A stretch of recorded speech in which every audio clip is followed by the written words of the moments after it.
Hey YouTube, it's time for another episode of NC Socks. So I'm kind of violating the NC Socks name in this episode. This story is definitely a little bit cubing related, so it's not necessarily a non-cubing story over cube solves, so we'll just call this one C Socks, which could also stand for college stories over cube solves now that I think about it, and that's appropriate too, so we'll go with that. But yeah, so what we're going to be talking about in this video is how I got to score a trip to Athens this summer, and hopefully some of you guys are going to get to meet me there. But yeah, so basically all of this started in September. So September was when I first came to Princeton for college. I'm a freshman this year, and I was starting to choose classes and everything like that. So Princeton offers these courses called freshman seminars, which are basically just really fun courses. They're not necessarily taken to fulfill requirements or anything like that. They're just kind of fun, and you can take them if you want. So the thing about these freshman seminars is they're pretty competitive. Some of them especially are more competitive than others. So you have to apply and you have to write an essay to get into them, basically. So there was one that I saw called The Mathematics of Magic Tricks and Games, and that just blew my mind that there was a course on math, magic, and games because I love all those things. So obviously that was my first choice by a long shot, and I wrote my essay on that one. So it's actually kind of funny. This story almost ended really tragically, and I almost had zero chance of ending up in Greece this summer, except for a few very fortunate sequences of events. So this math and magic seminar was extremely popular, and I got told that I did not get in initially. They just didn't like my application for whatever reason, and so I just wasn't going to take that freshman seminar. I was a little disappointed at first, but I got over it pretty fast. I figured Princeton's really competitive. I can't expect to get everything I want. So I signed up for all my classes, and the semester was about to start. And after the first day of classes, I got an email from the instructor of that freshman seminar, who explained that there was actually a glitch in the system and that they were accepting quite a few more people than they initially intended. So as I found out later, the way the system for the freshman seminars worked is they would store all the applications in an array that was meant to only be able to hold 100 applicants. For some reason, that's just the limit they had. They figured it would never exceed that. But this freshman seminar was really popular, and for the first time ever, there were more than 100 applicants in the freshman class. There were 170 or something crazy like that. And so 70 of us, including myself, were just not considered during the application process because our applications essentially just weren't stored in this array. But yeah, so fortunately, as soon as they found out about this, they tried really hard to rectify this, and so they went through all the other applications, and they liked mine a lot, and they actually wanted me in the class after all. So I was really excited. I actually did have to switch around my schedule a lot. I ended up moving one class to this semester, and things got moved around a lot.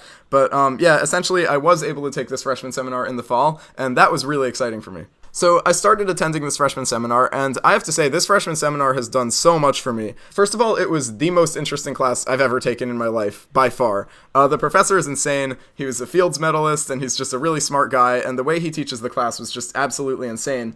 And on top of that, we had this magician named Mark Mitten who sat in on our class, and he would sometimes bring up certain things about magic, whereas the professor would usually talk about the math behind it. So we kind of got both aspects of magic. We got the more mathematical aspects and the more performance-related aspects, which was really cool. But yeah, big shout out to my professor, Professor Bhargava, and also to Mark Mitten for being really cool and for doing that class, because it was really a great experience. But yeah, so sometime in September, as this class was starting up and everything, I happened to hear Mark talking to another student about how he was going to be going to the Red Bull World Championships that weekend. And that was really surprising to me because, he hadn't shown any signs of being a cuber or anything like that before. So anyway, I hear him talking about these Red Bull World Championships, and instantly I'm like, wait, you're going to that? Like, I'm a cuber. I do that too. And so then we got to talking. Turns out at the time he couldn't solve a cube. Now he can, which is pretty cool. But yeah, he was just kind of going to see what was going on there, to meet some famous cubers and things like that. And he just does a lot of random things like that are, just really cool, like cool hobbies. He likes to participate in stuff like that. So he was just going as a spectator, but still it was pretty much an immediate link to the cubing community. So anyway, after he went to the Red Bull World Championships, he met some cubers there, and it turns out that he was going to get coffee with them in New York pretty soon after that, and he invited me to join them. So I ended up meeting them in New York. I met Eric Alkersdeich, Nora, his girlfriend, Philip Weyer, and I met Ricky Myler as well.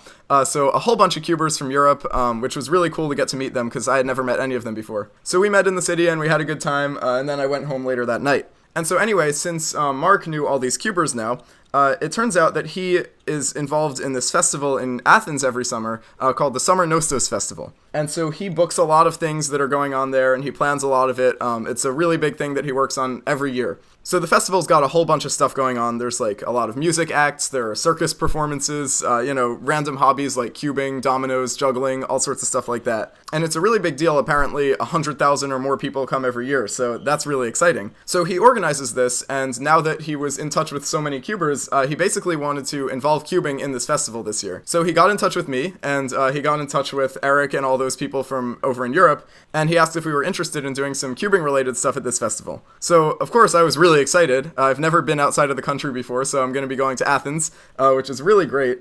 And so there are 4 days related to cubing. There are going to be some workshops and stuff on the first 3 days, and there's going to be a competition, a WCA competition, on the 4th day. So I'm all signed up for that. But yeah, so this video kind of serves 2 purposes. It's not just an NC Socks video, but also an announcement for anybody who watches my videos who's from Greece or from that area. I'm going to be there this summer, so if you want to come meet me, I'll be at that festival. I believe the competition is full, but you should still be able to come for some of the workshops and things like that. And if I'm not enough to convince you, Erno Rubik is also going to be there, so that's really exciting too. So I'll leave a link in the description to a promotional video with all the cubers and some of the other people who are going to be there that Mark put together. So yeah, this summer I'm going to be in Athens, and then I'm going to Sydney and Melbourne for Worlds, and then I'm going to Baltimore for Nationals. So a whole lot of opportunities to meet me if you're from a bunch of different places in the world. Like I said, I've never left the country before, so I'm really excited to experience all these different places and also to meet all the people there. So yeah, I'm really looking forward to this summer. And also I may have to work on my pronunciation of Greek letters if I'm going to be in Greece. Just a clarification, that top 10 Greek letters video was satire, it was a joke. I'm not actually that bad at pronouncing Greek letters, although that's not to say I'm that good either, but just wanted to put that out there. But yeah, so that's pretty much how I ended up on a plane to Athens this summer. That's going to be about it for this video. Can't wait to see some of you guys this summer. Hope you enjoyed, thanks for watching, and I'll see you on my next video.